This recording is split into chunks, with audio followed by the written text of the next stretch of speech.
Hello दोस्तों, नमस्कार। आपका स्वागत है हमारे इस YouTube चैनल अंकित आईएएस क्लासेस में। और आज हम आपको जो बताने जा रहे हैं वो है वीडियो से संबंधित जो री एग्जाम होने वाला है। आपका वो वीडियो का री एग्जाम होगा, तो उसमें आपका जो सिलेबस है, आपको क्या क्या पढ़ना है, किस तरह से आपको तैयारी करनी है और वो कब आपका एग्जाम है, इस बारे में आज हम आपको बताने जा रहे हैं। तो जो भी बच्चे इसके लिए तैयारी कर रहे हैं, जिन बच्चों का भी ये एग्जाम है, वो ध्यान से समझे और ध्यान से हमारे अकॉर्डिंग ही जो हम बताएं आपको उसी तरीके से अगर आप तैयारी करते हो तो आपका सिलेक्शन जरूर होगा।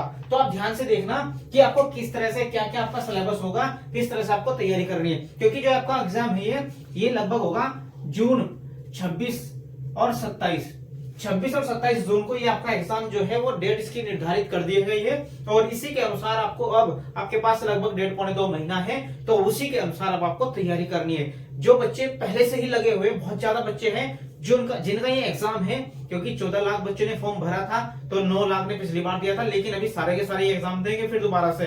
तो उनमें से आपको ये पता है कि इतने साल से जो तैयारी कर रहे हैं, तो उन बच्चों में कितने बच्चे ऐसे हैं जो परमानेंट लगे हुए हैं। तो जो बच्चे थोड़ा सा बीच में ढील दे चुके थे, तो उनको भी अब जबरदस्त तैयारी करनी है। और उसके अनुसार आपको सिलेबस जानना बहुत जरूरी है।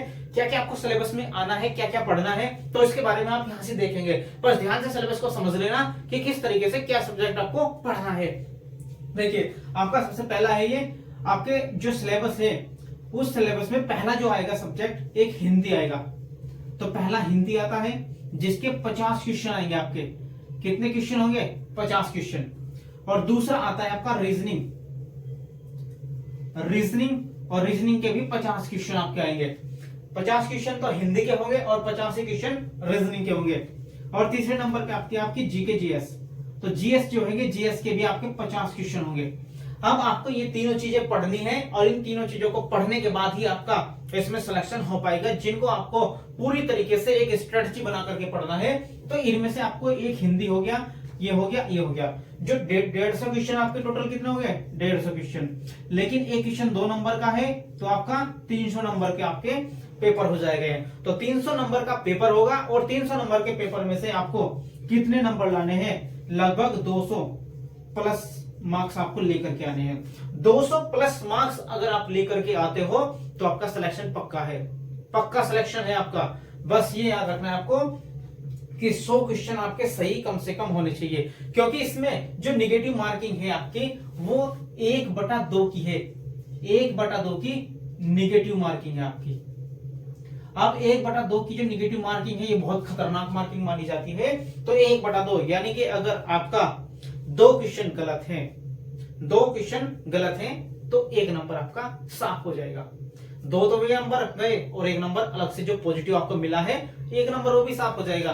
तो आधे की आपकी मार्किंग से निगेटिव मार्किंग। तो 2 क्वेश्चन गलत होने पर 1 नंबर आपका पॉजिटिव वाला कट जाएगा। तो इस तरीके से इस तरह की आपकी है। अब आपको इसमें से कैसे करना है? देखो, आपको जो हिंदी है, हिंदी को पढ़ना है, क्योंकि हिंदी इसमें आसान ही आएगी, हार्ड हिंदी नहीं आती है, बहुत आसान आती है। तो इसमें से अगर थोड़ा सा हम तरीके से पढ़ लेंगे, उसको 1-1.5 घंटा डेली अगर हिंदी को हम दे दे, कितना देना है आपको? हिंदी को लगभग 1 से 1.5 घंटा, 1 से 1.5 घंटा आपको डेली देना है हिंदी को। और हिंदी के लिए बस मेन चीजें आपको पढ़नी है आपको, बस ये ज्यादा नहीं। अलंकार, छंद, संधि, वंदी जो इस तरह की है आपके, उपसर्ग, ठीक है, प्रत्यय, इस तरह की जितने भी आपके हैं, तो ये सारी की सारी चीजें, पर्यायवाची विलोम शब्द, इस तरह की ये सारे बेसिक से सारी चीजें हैं आपकी हिंदी की, ये पढ़नी है। और हिंदी में बच्चा जो है अगर थोड़ा सा भी पढ़ लेगा, थोड़ा सा तरीके से अगर चीजों को पढ़ ले हिंदी में, तो वो आपका 40 से 45 क्वेश्चन सही कर सकता है। तो 40 से 45 नंबर आपके आराम से आ सकते हैं इसमें, और आप आराम से लेकर के आ सकते हो थोड़ा सा पढ़ने पर। तो 40 से 45 नंबर आपके आ जाएंगे, जब 40 से 45 आपके इसमें आ जाएंगे, ठीक है। इसके बाद रीजनिंग है। रीजनिंग थोड़ी सी टफ लेवल की आती है, टाइम कंज्यूमिंग आती है। टाइम कंज्यूमिंग का मतलब यह है कि आपको करना क्या है, लेंथी क्वेश्चन आएंगे, टाइम लगेगा। अब टाइम लगेगा तो उसको कैसे आसान बनाए? आसान बनाने का केवल एक तरीका है कि रीजनिंग की जो भी प्रैक्टिस सेट्स हैं वो प्रैक्टिस करें सबसे ज्यादा। तो प्रैक्टिस जितनी ज्यादा आप करेंगे उतना ज्यादा आपके लिए आसान होगा। तो इसकी प्रैक्टिस करनी आपको बहुत ज्यादा जरूरी है। बस रीजनिंग के लिए आपको क्या करना है?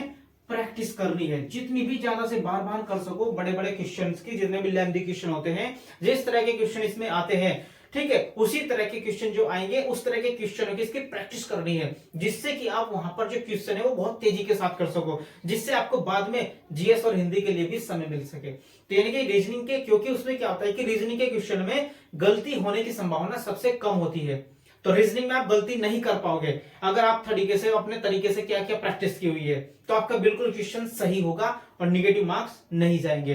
तो इसी वजह से रीजनिंग की आपको प्रैक्टिस करनी है, और रीजनिंग में आप लगभग 40 नंबर 35 से लेकर के 40 नंबर तो बहुत आसानी के साथ ला सकते हो। तो इसमें 40 नंबर तक ला सकते हो, इसमें 45 तक, इस तरह से इनके बीच में आपका एवरेज बन जाएगा रीजनिंग में अगर आप तरीके से करते हो। इतने नंबर यहां पर बन गए, बची जीएस, और जीएस में आपकी जो है जीएस अच्छे लेवल की आती है, बढ़िया जीएस आती है। तो इसके लिए आपको क्या करना है, जीएस के लिए जो हमारी क्लासेस चल रही है यूट्यूब पर, हमारी कैसे क्लासेस आप देख लेंगे, जो भी क्लासेस हमारी हैं अगर आप उसी को पढ़ करके चले जाएंगे, उसी को देख लेंगे बार बार, आपका उसी में से ही आ जाएगा, उससे बाहर नहीं आएगा।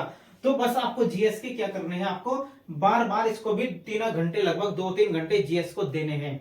2 घंटे तो कम से कम आप मान करके चलिए कि 2 घंटे आपको जीएस को देने हैं, और 1 से 1.5 घंटा ही आपको रीजनिंग को देना है। लगभग 2 घंटे देने हैं रीजनिंग को प्रैक्टिस, क्योंकि इसकी सबसे ज्यादा करनी है। तो 2 घंटे रीजनिंग को देने हैं, 1 से 1.5 घंटा आपको इसको देना है हिंदी को, और इसके साथ लगभग 3 घंटे तो आप मान करके चलो 3 घंटे आपको जीएस को देना है। अब इसमें से आपकी यूपी जीके आती है, अब यूपी जीके को भी देना है आपको कुछ टाइम। तो यूपी जीके के जो है आप बहुत कम सिलेबस होता है, तो उसी आधार पर यूपी जीके को आप पढ़ सकते हो, किसी भी बुक से पढ़ लेना, बहुत परीक्षावाणी है, बहुत सारी ऐसी बुकें हैं जिससे आप पढ़ सकते हो। तो यूपी जीके में से बहुत कम आएगा आपका, लेकिन आता है, जो भी आएगा बहुत छोटा सिलेबस है, इसी वजह से आपको उसको पढ़ लेना है। यूपी जीके भी आपका इसी में आएगा। और इसके बाद करंट अफेयर्स आपकी आती है, तो करंट अफेयर्स भी आपकी इसी के अंदर आएगी। तो ये 50 क्वेश्चन जो है करंट अफेयर्स यूपीजी के, और बाकी जो जीएस है आपकी वो सारे मिलाकर के 50 नंबर की आती है। तो सिलेबस बहुत बड़ा होता है जीके का, तो इसी आधार पर आपको जीके को बहुत तरीके से पढ़ना है, डीपली पढ़ना है, अच्छी तरीके से पढ़ना है, बस थोड़ा सा लेवल बना करके अपना इसको पढ़ना है। और जीएस में क्या होगा कि अगर आप सारे क्वेश्चन मिला करके 25 से 30 क्वेश्चन अगर आप जीके के कर लेते हो, 25 से 30 क्वेश्चन अगर आप जीके के कर लेते हो, तो आपका सिलेक्शन पक्का है। तो अब इसमें अगर आप करते हो भाई, इसमें 45 के लगभग इसमें कर दिए, इसमें 40 के लगभग कर दिए, इसमें 30 के लगभग कर दिए, तो आप जब देखोगे इसमें 45, 40 और 30, जब इन सबको आप जोड़ोगे तो जोड़ने के बाद आपको जब मिलेगा ये, ठीक है। अब इसमें से क्या है, आपको 115 नंबर आपके बन रहे हैं, 115 क्वेश्चन। तो यानी कि 115 क्वेश्चन आपके सही हो रहे हैं। अगर आपके 115 क्वेश्चन इस आधार पर सही हो रहे हैं, तो ये बहुत बड़ा स्कोर माना जाता है 115 का। तो हमने बताया आपको कितने, कि आपको केवल 200 ही नंबर या 200 नंबर लेकर के आने हैं, और 200 नंबर पर ही आपका क्या हो सकता है, 200 प्लस पे आपका सिलेक्शन होगा। तो यहाँ पर 115 क्वेश्चन है, यानी कि आपका कितना होगा, 230। अब 230 का स्कोर अगर आप कर लेते हो, तो आपका सिलेक्शन वीडियो में पक्का है। तो बस आपको करना क्या है, 230 नंबर के लिए स्ट्रेटजी बनानी है, पक्के लेकर के आना है, और वो इस तरीके से लाने हैं जैसे जैसे हमने आपको बताया। हिंदी में आपको इस तरह से करना है, रीजनिंग में इस तरह से, जीएस में इस तरह से, बस ये पढ़ना है ध्यान से। बस करंट अफेयर्स कर लेना, यूपीजी के, और हिस्ट्री, ज्योग्राफी, पॉलिटी, एनवायरमेंट आपका, ठीक है। तो इसी आधार पे आप ये थोड़े थोड़े जो पढ़ लेंगे, बेसिक से अच्छी अच्छी चीजें, तो ये पढ़ करके आपको इतने मार्क्स आपका आ सकता है। तो इतने एनालिसिस के आधार पर अगर आप स्ट्रेटजी बना करके पढ़ लेते हैं, डेली आपको पढ़ना है 8 से 10 घंटे, तो आपको डेली पढ़ना ही पढ़ना पड़ेगा। अगर आप 8 से 10 घंटे डेली पढ़ रहे हैं इन चीजों को एक कंटिन्यूटी के साथ, तो आपका सिलेक्शन, आपका स्कोर 230 आराम से बन जाएगा। और अगर आपका 230 एग्जाम में बनता है, तो 230 नंबर पर आपका सिलेक्शन 100% आ गया है। बस इतना ध्यान रखना है आपको, इस तरीके से इसके बारे में जानकारी होनी चाहिए, क्या सिलेबस है, किस तरह से आपको पढ़ना है, क्या क्या पढ़ना है। बेकार की चीजें नहीं पढ़नी है उसमें से। हम अपनी इसकी बात जो क्लासेस चलाने लग रहे हैं, तो हमारी क्लासेस जीएस की तो पढ़ी है, जो जीएस की क्लासेस पढ़ी है वो आप पढ़ सकते हो, हिस्ट्री की है आपकी जो भी पढ़ी हुई है वो डाल सकते हो। और इसके बाद अब हम जो क्लासेस इसके लिए स्पेशल लेकर के आ रहे हैं, उस क्लासेस को आपको डेली हम डालेंगे, और उसको आपको ध्यान से पढ़ना है। जो जो हम मेन पॉइंट्स आपको बताएंगे, वो पॉइंट्स आप पढ़ते रहिए, नोट्स बनाते रहना, और बस आपका उसी में से आपका सिलेक्शन हो जाएगा। तो ध्यान से बस इसको आपको इसी तरीके से पढ़ना है।